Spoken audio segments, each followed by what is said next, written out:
डोडो TV.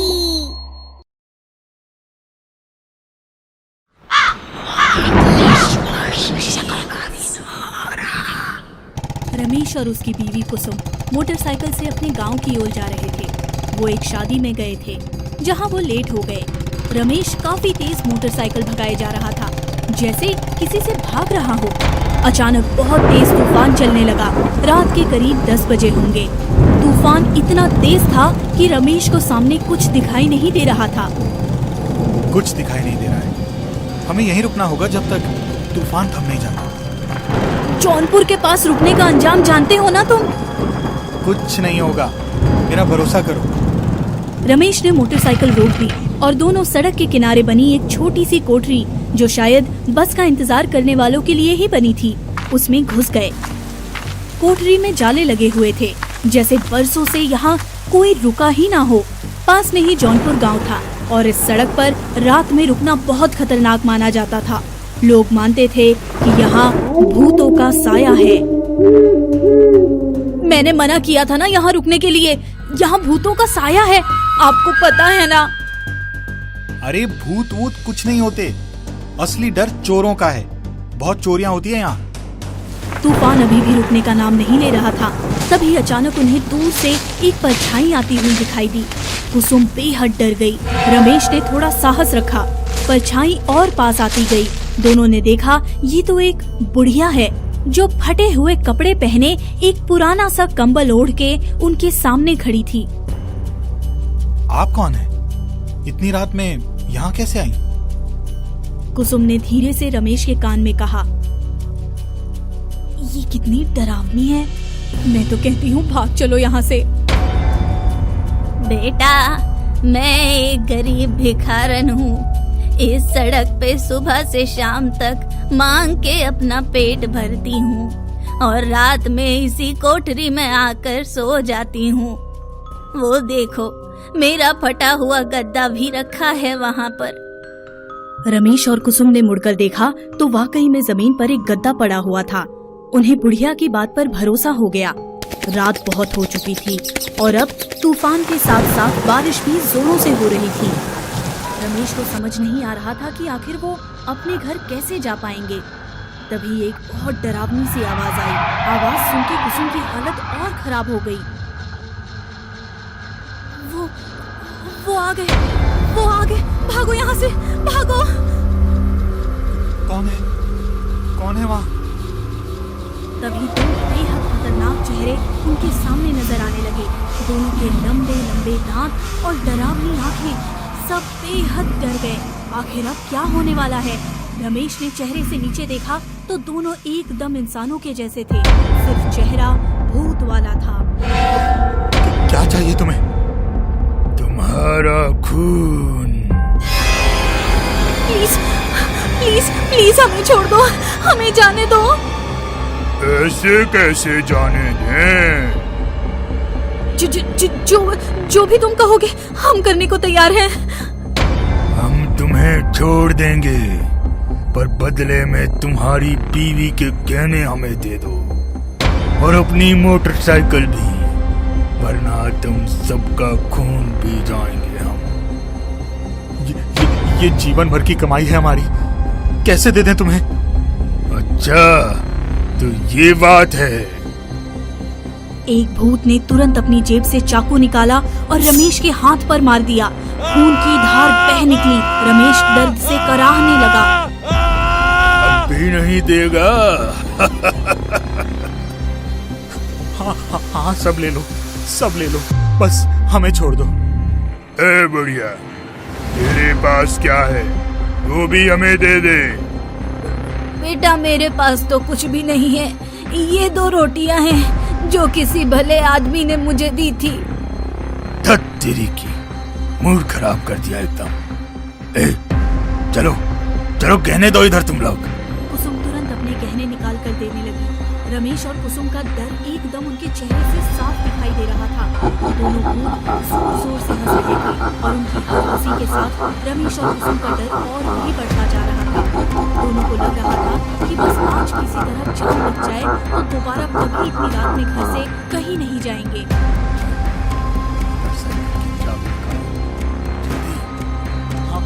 मार देता हूँ, रुको। तूफान थम चुका था।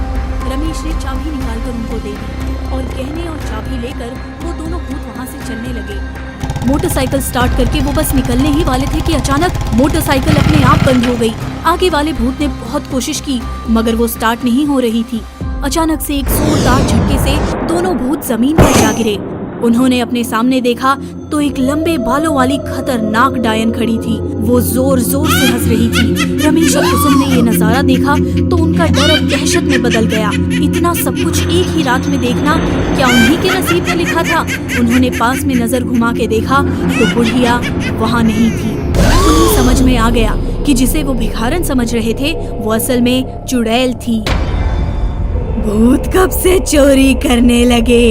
हमारी कौम की इज्जत मिट्टी में मिला दी तुम लोगों ने। अब तुम अपनी जान से जाओगे। ये सुनते ही दोनों भूत डरने लगे। उनमें से एक ने कहा, हमें छोड़ दो, हम कोई भूत वूत नहीं है, हम तो चोर हैं, चोर। हाँ, ये देखो। दोनों भूतों ने अपने चेहरे से नकाब उतार दिए। वो दोनों तो इंसान थे। रमेश और कुसुम की आश्चर्य का ठिकाना नहीं रहा। जिसको भूत समझ रहे थे वो इंसान निकले और जिसको इंसान समझ रहे थे वो चुड़ैल निकली। पर अब उन्हें लग रहा था कि चुड़ैल उन्हें भी खा जाएगी।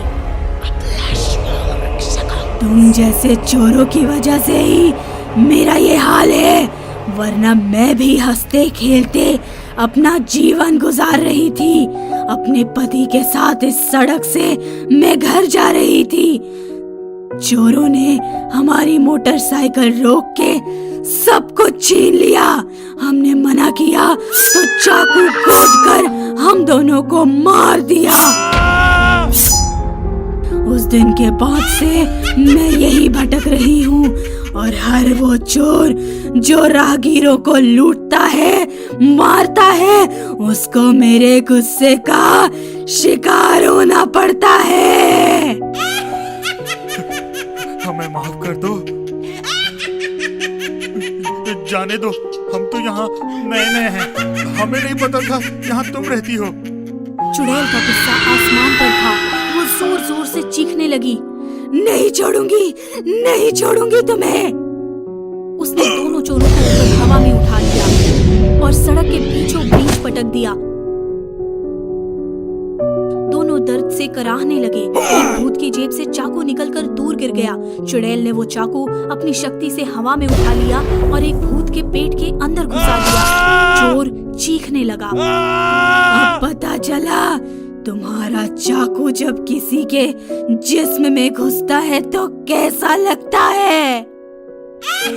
चोर की जान वही निकल गई। दूसरा चोर डर के मारे भागने लगा। चुड़ैल ने उसको अपनी शक्ति से वहीं रोक दिया। वो भागने की कोशिश कर रहा था पर भाग नहीं पा रहा था।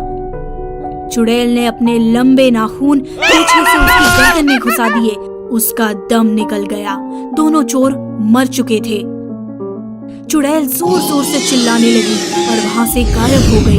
रमेश और कुसुम ने जो देखा वो उनके लिए बेहद खौफनाक था।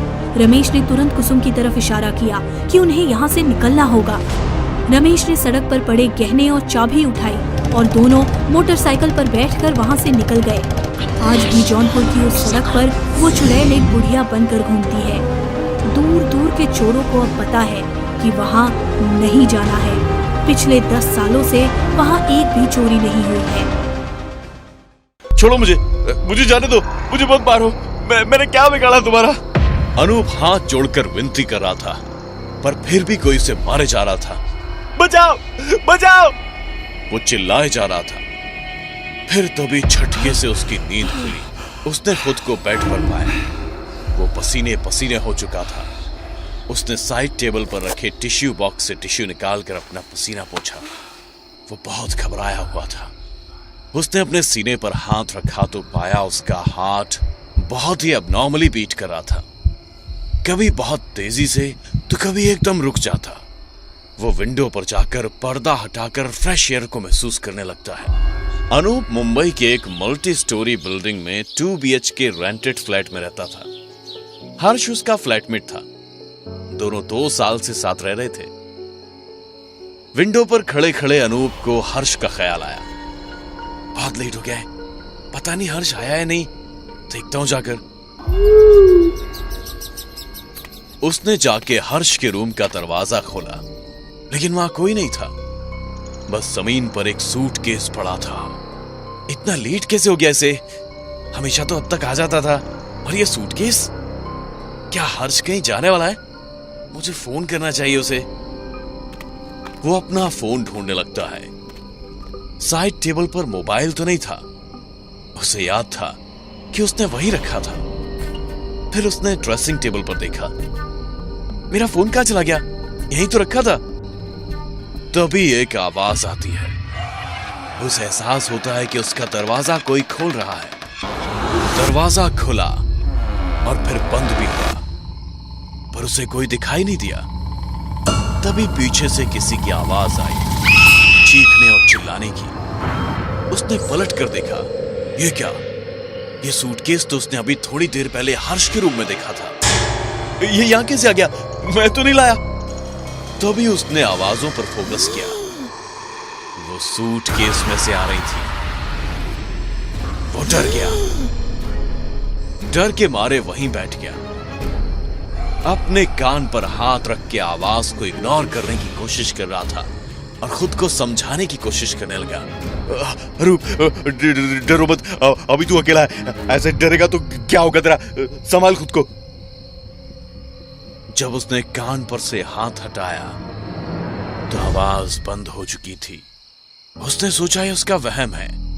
उसे याद आया कि एक बार पैकिंग करते वक्त घर पर उसके व्हीलर में एक पपी घुस गया था, तो कैसे व्हीलर अपने आप चल रही थी। इस बार भी व्हीलर में पक्का कुछ घुस गया होगा। फिर सूटकेस के पास गया।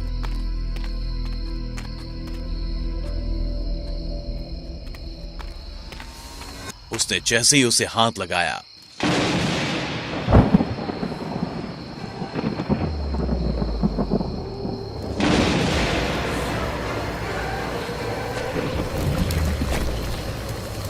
अब तो अनूप का डरना बनता था। तभी उसने देखा सूटकेस से खून निकल रहा था और अचानक सूटकेस खुलता है और उसमें उसे खुद की लाश दिखाई देती है।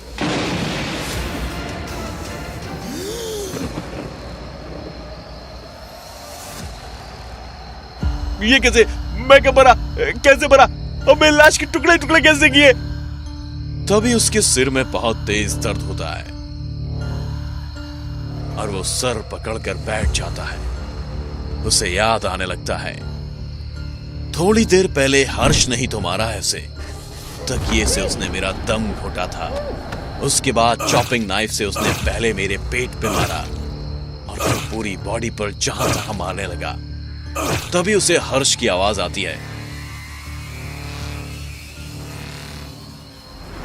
अनूप की लाश को ठिकाने लगाना पड़ेगा। अब बड़ा आया मेरी गर्लफ्रेंड पे लाइन मारने वाला। देख, मैंने तुझे ही मार डाला। अब आत्मा बनकर दूसरी आत्माओं को लाइन मारना।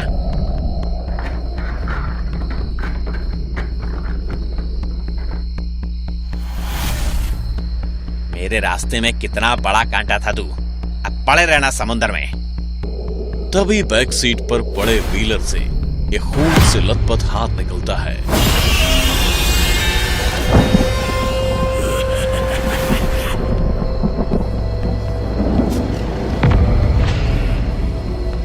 तुझे क्या लगा तूने यहां कहानी खत्म कर दी? कौन है मेरी गाड़ी में? इतनी जल्दी भूल गए? अभी थोड़ी देर पहले तूने मुझे मारा। ये क्या मजाक है? जल्दी हॉस्पिटल चलो। तभी जोरदार बिजली कड़कती है और गाड़ी रुक रुक कर चलते चलते रुक जाती है।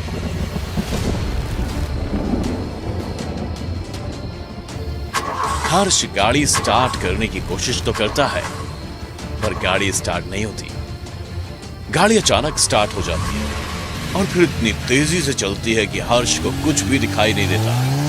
और फिर जब गाड़ी रुकती है तो वो एक हॉस्पिटल के सामने खड़ा रहता है। हर्ष इधर उधर देखता है और गाड़ी चलाकर जल्दी से समुद्र की तरफ जाता है। समुद्र के ऊपर पुल पर हर चीज नॉर्मल हो जाती है। हर्ष पीछे पलटकर देखता है व्हीलर वैसे ही रखा रहता है जैसा उसने रखा था। वो गाड़ी से निकलता है तो बस समुंदर की आवाज सुनाई देती है उसे। वो सोचता है, एक तो आज इतना बड़ा कांड कर दिया और ऊपर से शराब, ये सब उसी का नतीजा है। मैं भी फालतू में डरा था। फाइनली मुझे तुमसे मुक्ति मिल जाएगी। जा रूप, चैन से रहो समुंदर में। वो सूटकेस को उठाकर समुंदर में फेंक देता है और कार ट्रंक को खोलकर एक और सूटकेस निकालकर समुंदर में फेंक देता है।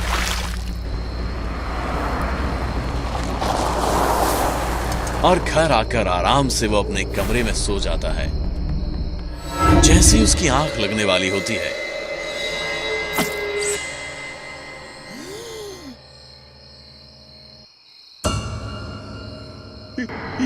ये ब्लड कहां से आया?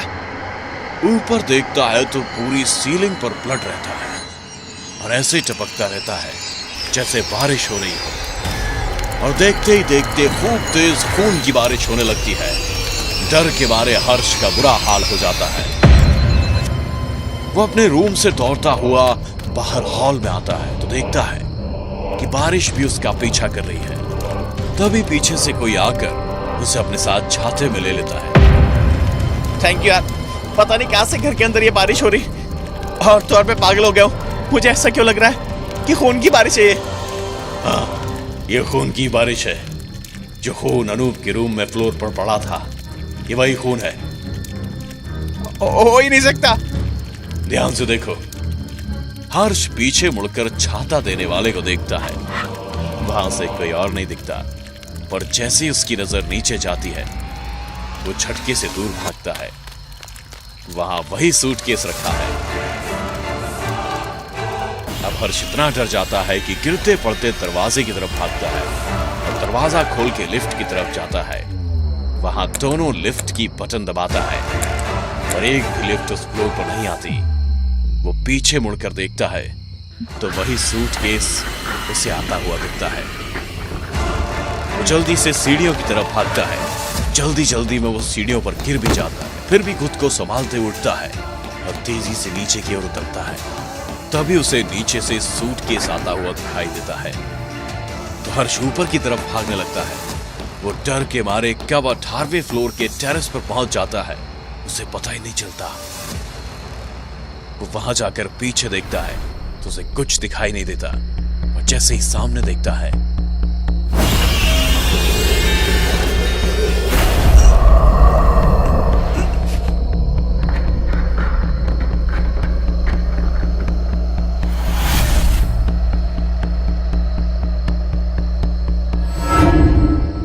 तुमने मुझे क्यों मारा?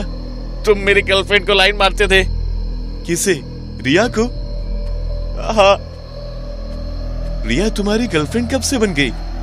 हाँ तो बन जाती। तभी हर्ष के गाल पर एक जोरदार थप्पड़ पड़ता है।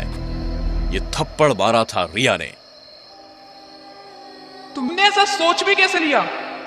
अगर तुम शांति से मान जाती तो क्या हो जाता? बस तुमसे फ्रेंडशिप ही तो करना चाहता था।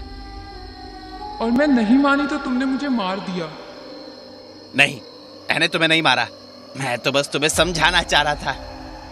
और समझाते समझाते मुझे धक्का लग गया और टेबल के कॉर्नर से लग के मेरा सर फट गया। दरअसल अनूप को मारने के बाद हर्ष रिया से मिलने गया था। बात करने के दौरान वो उसे पकड़ के समझाने की कोशिश करता है, पर रिया उससे खुद को अलग करना चाहती है और इसी बीच उसे धक्का लग जाता है। हॉस्पिटल ले जाने के बजाय वो सोचता है कि दोनों बॉडीज को वो समंदर में फेंक देगा और उसने ऐसा ही किया। मैं तुम्हें मारना नहीं चाहता था। तो मुझे हॉस्पिटल लेकर जाने की बजाय समंदर में ले जाकर फेंक दिया। सॉरी रिया, मेरे कारण तुम हर्ष से मिली और तुम्हारे साथ ये सब हो गया। पर जिंदा तो ये भी नहीं बचेगा। हर्ष अपने आप उड़कर टेरेस की रेलिंग पर खड़ा हो जाता है। मुझे मत मारो, मुझसे गलती हो गई, बहुत बड़ी गलती हो गई। अगर तू रिया को हॉस्पिटल ले जाकर बचा लेता तो मैं तुझे छोड़ भी देता। इसीलिए मैंने उस वक्त हॉस्पिटल के सामने गाड़ी रोकी थी, पर तब तक बहुत देर हो चुकी थी। मैं डर गया था। तो अब तू मर। हर्ष ऊपर से कूद जाता है और और मर जाता है। उसकी मौत के बाद रिया और अनूप की आत्मा को मुक्ति मिल जाती है। आज फिर एम्बुलेंस किसी की लाश लेकर आई थी। पिछले कुछ दिनों से हो रही घटनाओं से डॉक्टर और इंस्पेक्टर बहुत गहरी उलझन में थे। एम्बुलेंस आकर रुकी और सिपाही ने डॉक्टर को खबर दी। डॉक्टर साहब, उस दलदल ने एक और की जान ले ली। ये क्या कह रहे हो? हाँ डॉक्टर साहब, क्योंकि ये लाश भी उसी शहर के बाहर वाले दलदल से मिली है। क्या? एक और लाश उसी जगह से? ठीक है, लाश को यहां ले आओ और इंस्पेक्टर को भी यहां बुला लो। वो लाश लाई गई और इंस्पेक्टर भी वहां आ गया। ये लाश कैसे मिली? मुझे एक फोन आया था। फोन पर एक आदमी था जिसने मुझसे कहा कि उसकी कार रात के अंधेरे में दलदल में जा फंसी है। मैं उसकी मदद करने गया तो यहीं वो लाश बरामद हुई। डॉक्टर ने थोड़ी देर लाश को देखा और अभी कुछ दिनों पहले एक लाश उस दलदल से मिली थी और अब ये दूसरी लाश। अरे ये क्या? इस लाश पर तो वैसा ही निशान है जैसे उस लाश पर मैंने देखे थे। क्या डॉक्टर? तब तो जरूर कोई ऐसी बात है जो हमें पता नहीं चल पा रही है। उसे पता लगाना बहुत जरूरी है। बिल्कुल बिल्कुल हो सकता है, क्योंकि दोनों लाशें उसी दलदल से एक ही हालत में मिलना कोई इत्तेफाक नहीं हो सकता। और ये निशान। ये मामला तो उलझता ही जा रहा है। एक रात इंस्पेक्टर की गाड़ी उसी दलदल के पास खराब हो गई। ओह गॉड, इसे भी इसी जगह खराब होना था। अब मैकेनिक को बुलाना पड़ेगा। इंस्पेक्टर ने मैकेनिक को कॉल किया। बात करते करते इंस्पेक्टर की नजर उस दलदल वाली जगह पर पड़ी। इंस्पेक्टर के तो मानो होश ही उड़ गए, क्योंकि वहां पर कोई दलदल नहीं था। ये क्या? यहां तो सिर्फ जमीन है। यहां तो पहले दलदल हुआ करता था और यहीं से तो मैं लाशों को ले जाता था।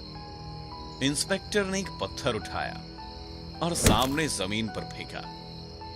जमीन दलदल बन गई और वो पत्थर उसमें घुसने लगा और फिर से वहां जमीन बन गई। अरे ये क्या? पत्थर तो दलदल में फंसा, लेकिन अब तो सिर्फ सामान्य रास्ता दिखाई दे रहा है। दलदल कहां गया? मैकेनिक के आने के बाद गाड़ी ठीक हुई और इंस्पेक्टर वहां से चला गया और सीधा डॉक्टर के पास पहुंचा। इंस्पेक्टर ने सारी बात डॉक्टर को बताई। तुम जो लाश यहां पर लाए थे वो भी यहां से गायब है। शायद इसके पीछे बहुत गहरी साजिश है या फिर कुछ और। इंस्पेक्टर पूरी हकीकत पता करना चाहता था, इसलिए काफी दिनों तक वो हर रोज दलदल वाली जगह पर जाता रहा। एक सिपाही भी उसके साथ गया। फिर एक दिन इंस्पेक्टर को उस जगह एक बहुत बड़ा दांत मिला। इतना लंबा दांत आखिर किसका हो सकता है? सर, मुझे तो लगता है ये बहुत ही खतरनाक जानवर का दांत है। खतरनाक जानवर? ये मामला तो उलझता ही जा रहा है। इस दांत को जांच के लिए भेज दो। इंस्पेक्टर और सिपाही वहां से निकलने ही वाले थे कि इंस्पेक्टर की नजर दूर किसी चीज पर पड़ी। लगता है वहां कोई है। चलो चलकर देखते हैं। बाबा, आप यहां इस सुनसान जगह? यहां बहुत खतरा है। मुझे कैसा खतरा? हमें यहां पास में एक बहुत बड़ा दांत मिला है और हमें पूरा विश्वास है कि वो दांत किसी खतरनाक जानवर का है। आप यहां से चले जाइए। ठीक है, मैं चला जाऊंगा, लेकिन तुम मेरी चिंता मत करो, मुझे कोई नुकसान नहीं पहुंचाएगा। इंस्पेक्टर और सिपाही वहां से चले गए। मुझे कुछ गड़बड़ लग रही है। सर, कैसी गड़बड़? चलो वापस उसी बाबा के पास चलें। गाड़ी फिर चलती है कुछ देर। गाड़ी रुकी, फिर इंस्पेक्टर और सिपाही छुपकर देखते हैं कि बाबा बैठा है और शैतान उसके पास है। इंस्पेक्टर को जिस बात का शक था वही हो रहा था, लेकिन यहां इंस्पेक्टर की सोच से भी कुछ बड़ा था। बाबा, ये कौन था और यहां क्या कर रहा था?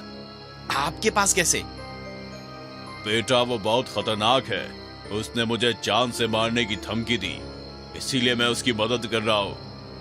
कैसी मदद? वो जैसा मुझसे कहता था मैं करता गया, उसको शिकार करने में मदद करता था। उस दलदल के बारे में आपको क्या पता है? हाँ, वो कोई दलदल नहीं बल्कि एक ढोंग है, लोगों को फंसाने का उस शैतान की एक चाल है। जैसे ही उस शैतान को किसी का शिकार करना होता है वो दलदल बना देता है, और जैसे ही शिकार उस दलदल में फंस जाता है शैतान उसको मार देता है। कुछ दिन पहले भी उस दलदल में एक कार फंस गई थी और शैतान का शिकार बन गया था एक इंसान। दूसरा इंसान इसलिए बच गया क्योंकि शैतान एक बार में एक ही शिकार करता है। फिर तुम लोगों ने आकर उसे वहां से निकाला था, नहीं तो वो भी उस शैतान का शिकार बन जाता।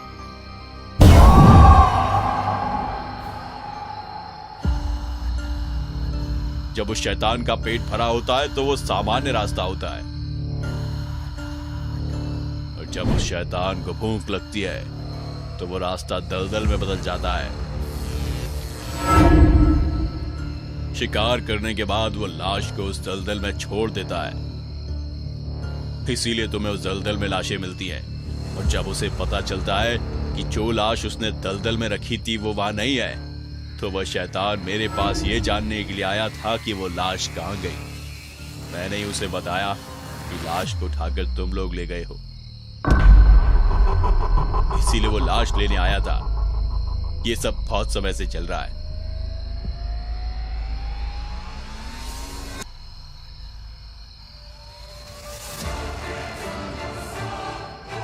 तो इन सबको रोकने के लिए क्या कोई उपाय नहीं?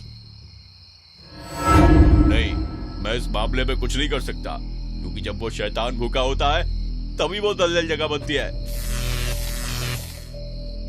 हाँ, लेकिन उस शैतान से जुड़ी कोई चीज मिल जाए तो शायद।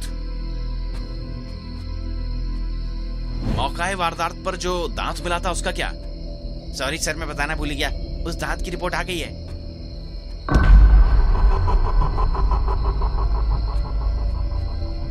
बाबा, हमें ये दांत मिला है, ये उसी शैतान का ना? ये तो बहुत सही हुआ, अब हमारा काम हो जाएगा। लेकिन इससे क्या होगा? इससे हम उस शैतान को अपने जाल में फंसाने का उपाय कर सकते हैं। पर वो कैसे? चलो मेरे साथ, मैं बताता हूं।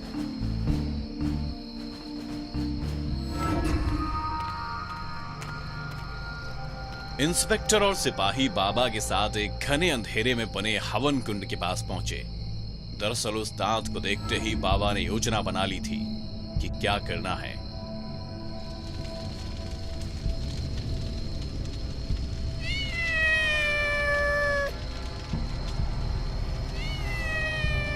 अभी मैं इस मंत्र के आखिरी दौर में हूं। तुम दोनों एक बात का विशेष ध्यान रखना, कुछ भी हो जाए यहां से मत उठना, वरना वो होगा जो इस धरती पर आज से पहले कभी नहीं हुआ। हम समझ गए बाबा, हम तैयार हैं। फिर तो बाबा ने अपना पूरा जोर अपने तंत्र में झोंक दिया। ओम सिम होम क्रीम श्रीम चामुंडाय विच्चै, ओम सिम होम क्रीम क्रीम चामुंडाय विच्चै, ओम त्र्यंबकम यजामहे। रात बहुत अंधेरी थी, मगर उस बिल्ली की आंखें। अचानक ही बाबा को वो दलदल दिखने लगा। बाबा ने बिल्ली के गले में बंधे नाखून पर हाथ रखकर शैतान को बुलाया और बिल्ली को इस दलदल में छोड़ दिया। शैतान दलदल के नीचे से निकला और बिल्ली को दलदल में फंसा देख उसका शिकार करने लगा। और जैसे ही उस शैतान ने बिल्ली को खाया, वो दलदल में फंसने लगा। बाबा ने अपने मंत्रों की रफ्तार बढ़ा दी। ओम सिम होम क्रीम श्रीम चामुंडाय विच्चै, ओम सिम होम क्रीम क्रीम चामुंडाय विच्चै, ओम त्र्यंबकम यजामहे, ओम त्रिम क्रीम क्रीम चामुंडाय विच्चै। और अंत में उस शैतान और उसके शैतानी दलदल का हिस्सा हमेशा के लिए खत्म हो चुका था।